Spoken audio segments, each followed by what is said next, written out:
Welcome back to Hardball. The suspect in the Fort Hood shootings, Major Nidal Malik Hassan, is in stable condition at a San Antonio hospital right now and is now able to talk. Since the shooting, numerous reports have revealed missed warning signs about Hassan, and now federal authorities are investigating whether the federal psychiatrist had any contact with a radical imam who had ties to two 9/11 hijackers and has since praised Hassan's actions as heroic. Jasser is the founder and president of the American Islamic Forum for Democracy. He's also a former Navy doctor. What do you make? We've got a new Reuters report just out right now, Doctor. U.S. intelligence agencies learned that an Army psychiatrist, that's Hassan, tried to contact people linked to al-Qaeda. And they gave the information, these are the intelligence agencies, gave the information to federal authorities before the man allegedly went on the shooting spree in Texas. Now, this is really incredible that our U.S. intelligence people found out that this guy had tried to contact al-Qaeda and didn't do it, and then told authorities about it, the FBI or the military or whatever, and nothing was done. And then this guy went about doing what he did. I think we're getting into a real problem here with our doing our job here in this country. And this has nothing to do with ethnicity, religion, or anything else. It's just failure to see a challenge coming, a danger coming, and people not doing their job. I can't underscore that enough. I'll tell you, my parents came here. They taught me, and the reason I joined the military was this country was able to give my family the protection, the freedom, the liberty to practice our faith like we could nowhere else in the world. And they left an oppressive Syrian government where they, oppressive type of fascism, and then elsewhere in the Middle East you have theocracy, and we're able to be more Muslim here than anywhere else. However, that's our Islam. There's other forms of Islam that are a threat, and we have to be careful that political correctness is driving us away from protecting ourselves from the enemy within and from the enemy abroad. And there's a political ideology that has masked itself within a theology that I love, but we can't deny. It's time for Muslims to stop complaining and stop being victims and say, you know what? We have to start within combating, no different than at the time of the American Revolution. They determined that there were Christians that were part of the Church of England that were enemies of America, and there were Christians that believed in a country based on the Establishment Clause and based on freedom and liberty that were about what the West was about. And that's really what we need to start to make that distinction. Okay, how do you recognize an Islamist from simply a person who believes in Islam, an Islamist?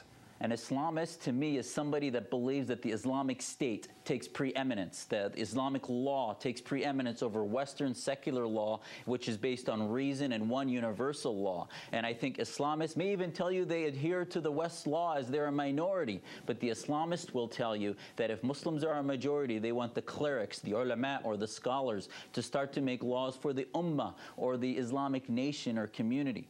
Until Muslims can reform that concept that's still in the 13th and 14th century, and that actually is still part of a majority of authoritative Islam, we are really going to continue to see this virus of Islamism spread. Well, what percentage of Muslim people do you believe are Islamist, therefore dangerous? Well, I think that the militant version are a small 3 to 5%. But the non-violent Islamists that believe, well, okay, the Western type of democracies are okay, but you know what, there's this utopian form that doesn't exist anywhere of the Islamic State. That, some studies would say, I think anywhere from 30 to 40%. And the Muslim Brotherhood, the Brotherhood is really, that's what they're all about. And that's why some of us are forming organizations like our American Islamic Forum to separate mosque and state and counter the Muslim Brotherhood's movement. Let's listen to Senator Lieberman. He said something pretty strong the other day on television about the suspect, Nidal Hassan, the major accused of doing all this shooting. If the reports that we're receiving of various statements he made, the acts he took are valid, he had turned to Islamist extremism. And therefore, if that is true, the murder of these 13 people was a terrorist act. This is not a matter of constitutional freedom of speech. If Hassan was showing signs, saying to people that he had become an Islamist extremist, the U.S. Army has to have zero tolerance. He should have been gone. You know, I have a hard time with this because people like Sirhan, who's still serving time for killing Bobby Kennedy, didn't like what Bobby Kennedy had said on television. Bobby Kennedy had made political statements saying we're going to sell arms, fighter planes directly to Israel, not under the table. We're going to recognize Jerusalem as the capital of Israel. Those are the things that triggered his killing spree. He killed one person, Bobby Kennedy, horrifically. But did he become a different religious person because he committed the crime? And when did this happen? See, we have a problem. How do we know when somebody like Hassan's going to make his move? And do we know he's an Islamist till he's made his move? He makes a phone call or whatever. According to Reuters right now, he apparently tried to contact al-Qaeda. Is that the point at which you say this guy's dangerous? That's not a crime to call up al-Qaeda, is it?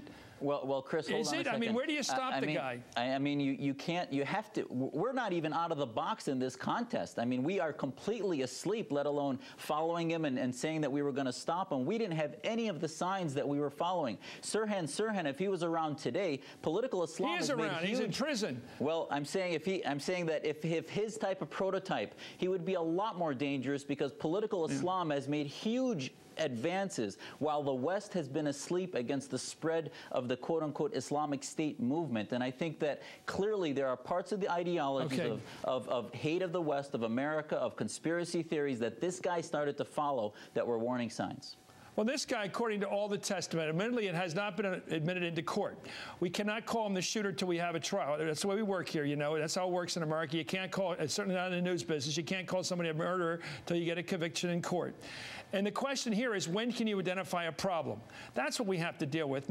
And you say it's sort of an ideological point you can find the problem, but then we get into the business of checking out on people's thinking. And that's the problem. When does a person become a danger? When they have a certain thought system, or when they go out and start buying semi-automatic pistols, or when they start phoning up al-Qaeda saying, how can I join the gang? I mean, where do you stop a person? This is criminology, maybe not ideology, or even religion. But how do we weed out a guy? It seems to me all the warning signs. I mean, we've seen them all now. It's like looking at those pictures of Muhammad Atta hanging around convenience stores and going to ATM machines. We got all kinds of information about this guy after it's too late. But this guy was running around shooting his mouth off, saying how he hates this country's wars with. Look, you could listen to me on television, hear me saying I didn't like the war with Iraq. Well, you know, I don't agree with the war with Iraq.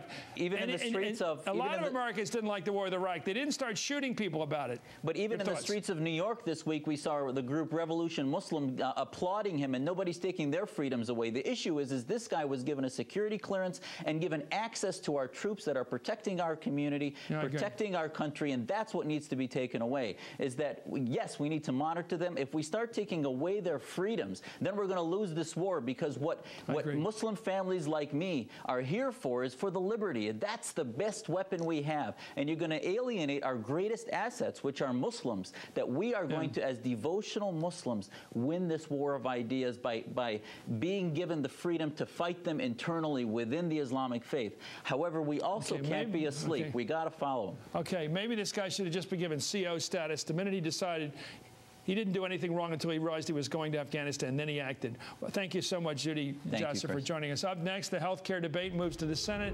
What would it take for the bill to get passed? Still the big question. That's in the fix. Next, this is Hardball, only on MSNBC.